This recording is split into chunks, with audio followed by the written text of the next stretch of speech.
Hello ಮಕ್ಕಳೇ, welcome. ಇವತ್ತು ನಾವು ಈ ಒಂದು ವಿಡಿಯೋದಲ್ಲಿ ಪಾಠ 6 ಈಸೂರು ಸ್ವಾಗತ ಎಂಬ ಒಂದು ಪಾಠದ ಬಗ್ಗೆ ತಿಳಿದುಕೊಳ್ಳೋಣ.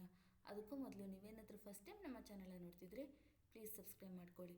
ಆಗ ನಾವು ಯಾವುದೇ ಒಂದು ವಿಡಿಯೋ ಮಾಡಿದರೂ ಸಹ ನಿಮಗೆ ನೋಟಿಫಿಕೇಷನ್ ಬರುತ್ತೆ. ಓಕೆ, ಈಗ ಸ್ಟಾರ್ಟ್ ಮಾಡೋಣ.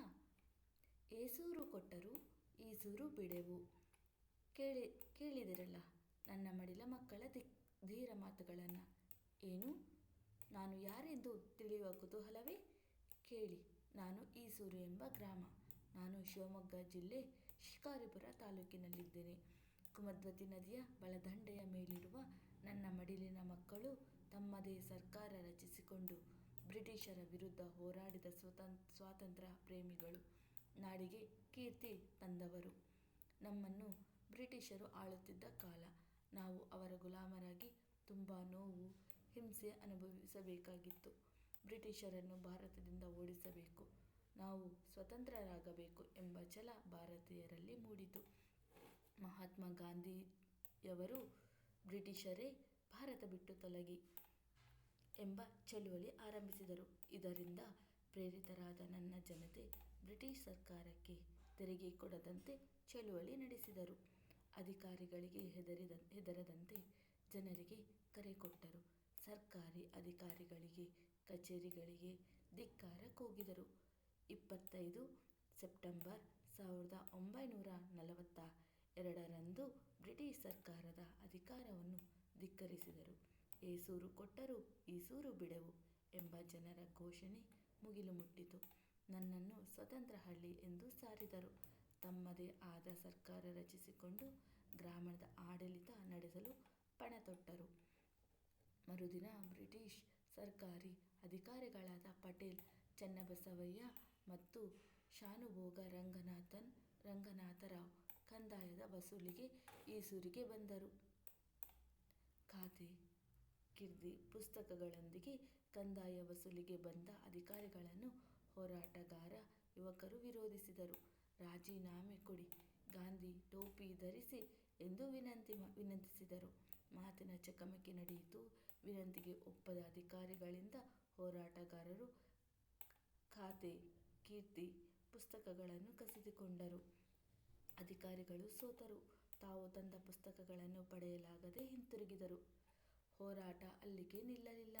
1942 ಸೆಪ್ಟೆಂಬರ್ 27ರಂದು ಸಂಜೆ ಗ್ರಾಮಸ್ಥರು ವೀರಭದ್ರ ದೇವಸ್ಥಾನದ ಮುಂದಿನ ಅಂಗಳದಲ್ಲಿ ಹಾರಿಸಿದ್ದ ಧ್ವಜದ ಕೆಳಗೆ ಗುಪ್ತ ಸಭೆ ನಡೆಸಿದರು.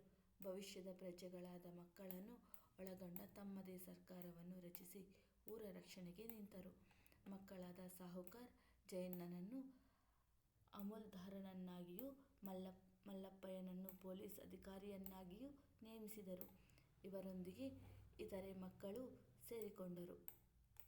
ಊರಿನ ಅಗಸೆ ಬಾಗಿಲಿನಲ್ಲಿ ಬೇಜವಾಬ್ದಾರಿ ಸರ್ಕಾರಿ ಅಧಿಕಾರಿಗಳಿಗೆ ಈಸೂರಿನಲ್ಲಿ ಪ್ರವೇಶವಿಲ್ಲ ಎಂಬ ಫಲಕವನ್ನು ತೂಗು ಹಾಕಿದರು.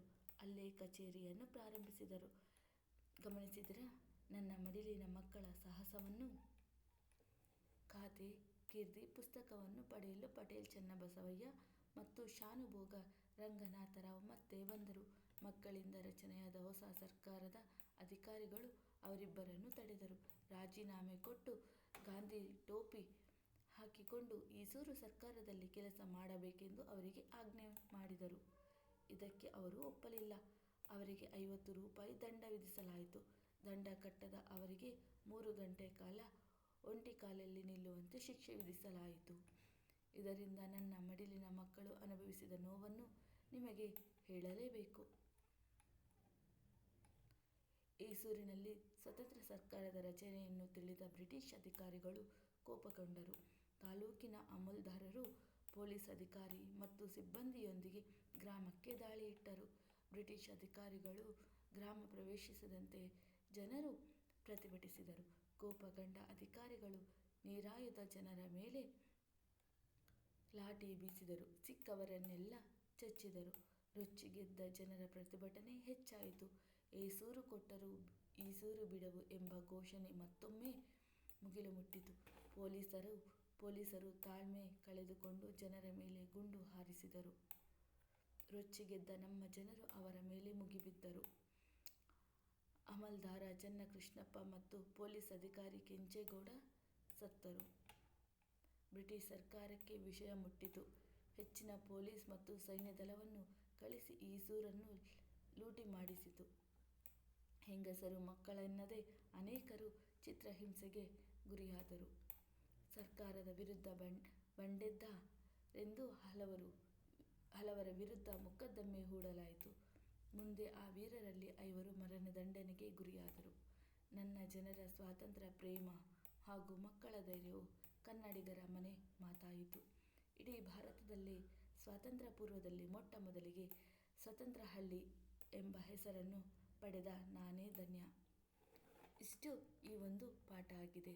ನಿಮಗೇನಾದರೂ ಈ ಒಂದು ಪಾಠ ಇಷ್ಟ ಆಗಿದ್ರೆ ಪ್ಲೀಸ್ ಲೈಕ್ ಆ್ಯಂಡ್ ಸಬ್ಸ್ಕ್ರೈಬ್ ಮಾಡಿ. Thank you for watching the video. Thank you.